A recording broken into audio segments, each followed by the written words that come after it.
Usualmente, en el ámbito de la salud, es común escuchar hablar de consentimiento informado. Pero, ¿qué es consentimiento informado? ¿Cuáles son sus características? ¿Cómo se clasifica? ¿Qué debe contener un consentimiento informado? Estos y otros asuntos te los explicaré en este video.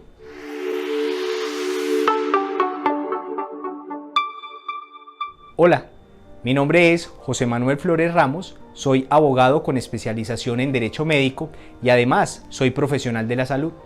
Brindo mis servicios a todo Colombia con el equipo de Tu Jurista en Salud. En este video te hablaré acerca del consentimiento informado. Comencemos por decir ¿qué no es consentimiento informado? Consentimiento informado no es una firma en un papel. Consentimiento informado no es un formato estandarizado. Consentimiento informado no es un trámite en cabeza del personal administrativo. El consentimiento informado encierra un conjunto de acciones que, por un lado, contienen un deber profesional y por otro, un derecho fundamental de las personas. En este caso, los pacientes. Este derecho fundamental es el libre desarrollo de la personalidad, cuyo núcleo esencial es la autonomía. En últimas, como cualquier otro derecho fundamental, lo que se busca es la satisfacción de la dignidad humana. En el contexto médico-sanitario, este acto alberga, por un lado, las acciones del profesional de la salud para dotar de información al paciente y a su familia. Toda la información que estos necesiten, en particular el paciente, para la toma de decisiones de su condición en salud y su cuerpo. A la vez, este acto contiene las respuestas y decisiones sobre las intervenciones que, con base a la información recibida, el paciente adopte. La resolución 3100 del 25 de noviembre de 2019, es decir, la habilitación en salud, describe el consentimiento informado como la aceptación libre, voluntaria y consciente de un paciente o usuario, manifestada en el pleno uso de sus facultades después de recibir la información adecuada, para que tenga lugar ese acto asistencial. Para efectos, en el estándar de historia clínica, el consentimiento informado es el documento que se produce luego de la aceptación de las condiciones anteriormente descritas. En caso que el paciente no cuente con las facultades plenas, la aceptación del acto médico la hará el familiar, allegado o representante que sea responsable del paciente. Dentro de las características del consentimiento informado encontramos las siguientes. El consentimiento informado debe ser previo al acto asistencial, es decir, antes de esa intervención o antes de ese procedimiento. El consentimiento informado debe ser libre, es decir, no coaccionado. Esa palabra coacción significa utilizar la fuerza para que alguien te diga que sí. El consentimiento informado debe ser informado, valga la redundancia. ¿Por qué? Porque esa información tiene que ser suficiente y oportuna. Y esa información debe ser entendida por la persona que recibiría, en este caso, la atención. Otra característica es que el consentimiento informado debe ser cualificado. Es decir, según el acto asistencial, procedimiento o intervención, se brinda información sobre este y debe haber un cumplimiento de determinadas formalidades. Algunos teóricos sobre el tema realizan una clasificación de este acto, consentimiento informado, y esta puede ser según las formalidades en verbal o escrito, o según el mecanismo o momento de manifestación de la voluntad, en actual y previo. Existe también el consentimiento sustituto, que es la manifestación de la voluntad de un tercero por el paciente, cuando éste es, por ejemplo, incapaz. Respecto a qué debe contener el consentimiento informado, pues básicamente se utilizan las WH, es decir, las WH en inglés, es decir, qué se va a hacer, por qué se va a hacer, dónde se va a hacer, cuándo se va a hacer, qué riesgos implica llevar a cabo ese acto, qué alternativas existen a lo que se propone, qué pasaría si no se realiza ese acto asistencial. Entonces, básicamente, una de las competencias que se debe poner en práctica el profesional de la salud es precisamente esa competencia de la comunicación efectiva para dar cumplimiento a esos requisitos que te mencioné que debe contener el consentimiento informado. Si eres parte de una clínica o un hospital, o si eres un profesional de la salud y quieres que te ayudemos a diseñar o construir ese consentimiento informado y que cumpla todos los requisitos, contrata entonces nuestros servicios. Estaremos muy complacidos en poderte ayudar. Si eres un paciente y sientes que te vulneraron el derecho a la información en el consentimiento informado, también te podemos asesorar en tu situación. Ahora bien, cuando el paciente se encuentra en estado de inconsciencia, cuando es menor de edad o cuando tiene alteración del estado mental, el consentimiento informado tiene una variación. En un próximo video haremos hincapié o haremos referencia a esas situaciones excepcionales, puesto que esto es un tema que también tiene que ver con el concepto que se maneja en la ciencia jurídica o en el derecho, que conocemos como la capacidad. Existe mucha jurisprudencia referente a este tema, al consentimiento informado. Esa palabra jurisprudencia pues hace referencia a las decisiones o sentencias que emiten los tribunales, como la Corte Suprema de Justicia, el Consejo de Estado o la Corte Constitucional. En materia del consentimiento informado te comparto la siguiente jurisprudencia. La sentencia C-182 del 2016, proferida por la Corte Constitucional, donde se declara exequible, es decir, se declara constitucional el artículo 6 de la ley 1412 o 1412 de 2010. Y esta ley es por medio de la cual se autoriza la realización de forma gratuita y se promueve la ligadura de conductos deferentes o vasectomía y la ligadura de trompas de falopio como formas para fomentar la paternidad y maternidad responsable. En esta sentencia se describe, por ejemplo, el grado de cualificación del consentimiento informado, el nivel de adecuación y entre otros asuntos se tocan en esa sentencia. Para concluir, pues en este video de Tu Jurista en Salud, te compartimos las definiciones de consentimiento informado, cuáles eran sus características, cómo se clasifica el consentimiento informado, qué requisitos mínimos debe contener el consentimiento informado y además te compartimos una sentencia de la Corte Constitucional. Si quieres conocer nuestros servicios para clínicas, hospitales, EPS, firmas jurídicas, instituciones educativas o profesionales de la salud, o si eres un paciente que requiere alguna asesoría relacionada con atención en salud, e inclusive si eres un abogado o un jurista con un asunto de responsabilidad médica y estás lógicamente en cualquier parte de Colombia, te podemos ayudar. Si te gustó este contenido, pues dale me gusta y te invitamos a suscribirte a nuestro canal y visitar nuestra página web, que está en la descripción de este video. No olvides que nuestro eslogan es para la eficiencia en el servicio y la garantía del derecho a la salud.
Oye, y ahora que tocas este tema, esto es algo central que ha ocupado a muchos tribunales alrededor del mundo, también a nuestra Suprema Corte, y que está regulado en la Ley General de Salud, en normas oficiales mexicanas, el consentimiento informado.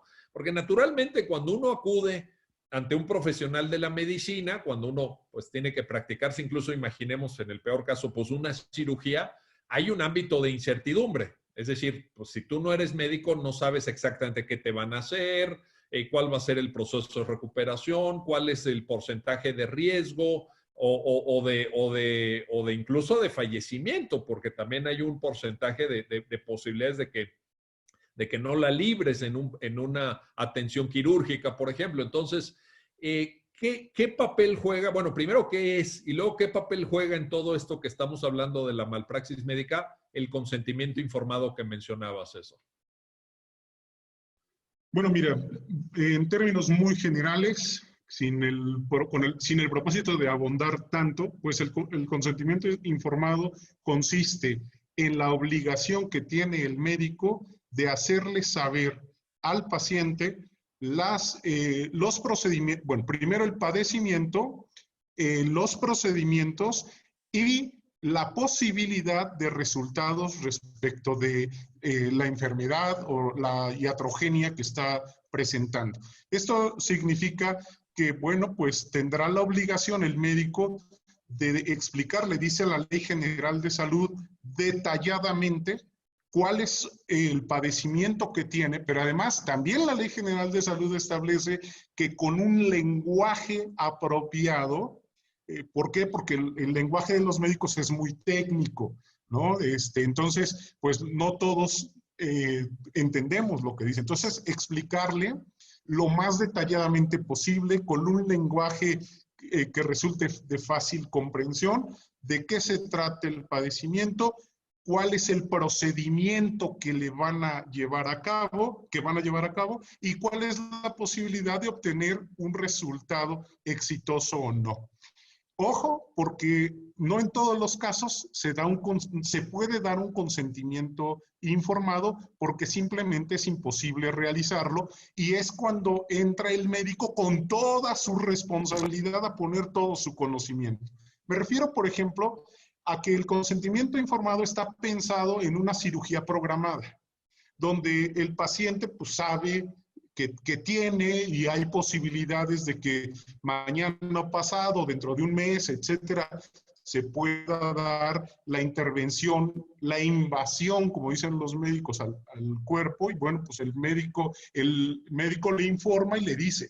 Pero también hay otros casos en donde son de extrema urgencia. El paciente llegó accidentado, traumatizado, etcétera, y el médico pues tiene que actuar inmediatamente y en lo último que piensa pues es en el consentimiento informado. Entonces, en esos aspectos entra ese bagaje de conocimientos y de normatividad que el médico debe de conocer como profesional que es para poder combinar tanto su conocimiento profesional y científico como el cumplimiento de las normas para que no se salga de ellas. Oye, cuando señalabas que este consentimiento informado se debe dar en términos de lo que la propia Ley General de Salud establece, evidentemente, se debe dar de manera detallada. Me acordé de una sentencia de nuestra Suprema Corte en la cual le reprochan en un juicio de responsabilidad, yo creo que responsabilidad patrimonial o administrativa, porque era contra el ISSSTE, le reprochan que en un hospital del ISSSTE se recabó el consentimiento juntando a varios pacientes, eran 30 pacientes que tenían una dolencia muy parecida y se les dio una plática, una especie de conferencia. Entonces imagínate que se juntan en una sala del ISSSTE. A ver, vénganse todos los que tienen aquí, creo que era un tema de incluso de nervio ciático o una operación de cadera, etcétera. Entonces, vénganse aquí todos los que anden mal de la cadera, que están en este hospital, les vamos a dar una plática y con eso vamos a recabar el consentimiento informado. La Corte en la sentencia dice, eso no es. O sea, ahí no se está cumpliendo porque, como tú muy bien lo dijiste, entonces, Eso no es detallado. Detallado tiene que ser apropiado para cada caso, ¿no? Para cada persona, porque cada dolencia es diferente. Cada paciente tiene una situación distinta, ¿no? Claro, pero además fíjate que pues es muy arriesgado, a veces es comprensible por la circunstancia que viven los centros de salud, que prestan servicios de salud en nuestro país, dadas todas las carencias que ya sabemos que tienen, pero pues el cumplimiento de la norma no autoriza que se hagan este tipo de situaciones, porque incluso las condiciones, como tú bien lo señalas, las condiciones físicas de cada paciente son diferentes. La Ley General de Salud incluso reconoce en los principios que maneja que ante un mismo tratamiento, la respuesta del paciente puede ser diferente. Entonces, cuando se da el consentimiento informado, cuando se obtiene del paciente, es porque el médico ya ha valorado todas las circunstancias especiales, específicas de ese paciente en particular, que es que cuánto pesa, que si es diabético, que si tiene padecimientos, y eso pues no lo puedes generalizar, tienes que hacerlo de manera específica para cada uno. Pero fíjate, sucede que luego se dan este tipo de actos y hay alguno u otro paciente que sí se atreve a reclamar, pero no al médico, sino al ISSSTE o al Estado. ¿Por qué? Pues porque al Estado no le dio la atención que la propia ley señala y muchas veces el Estado se ve obligado a indemnizar a estos pacientes con cantidades millonarias. Y creo yo que al Estado le saldría más barato cumplir con la ley que no cumplirla por todas estas circunstancias que se dan. Pero bueno. Sin duda, bueno, le saldría más barato económicamente, incluso, digamos, casi éticamente, ¿no? Porque pues la vida y la salud son algo muy valioso. Ahora, nada más para cerrar este mismo punto y con esto pasamos a otro tema, pero a ver, se recaba el consentimiento, pensemos en un caso, se recaba el consentimiento informado con todas las especificidades, con todos los requisitos que fija la normatividad aplicable, el paciente entiende lo que le van a hacer, asume el riesgo que existe en todo procedimiento médico, etcétera, pero eso no quiere necesariamente significar, y esa sería la pregunta, César, eso no implica que ya el médico no sea sujeto de responsabilidad por malpraxis, ¿no? O sea, el consentimiento informado es un elemento que debe darse, pero no excluyente de la malpraxis. Sí, claro, es la información del paciente sobre el padecimiento y el tratamiento que le van que van a llevar a cabo los médicos.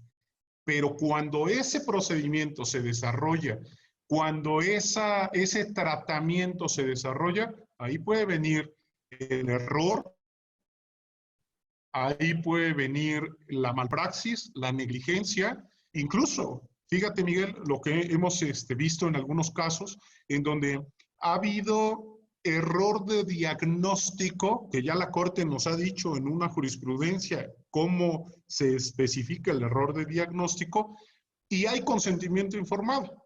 Entonces, este ejemplo nos permite saber que el hecho de que haya un consentimiento informado no quiere decir que se excluya del error de diagnóstico. Es decir, con un diagnóstico erróneo le están informando, les están obteniendo un consentimiento informado del paciente. Son cuestiones que sí pueden permitir tener la responsabilidad del médico aun cuando exista consentimiento informado. Oye,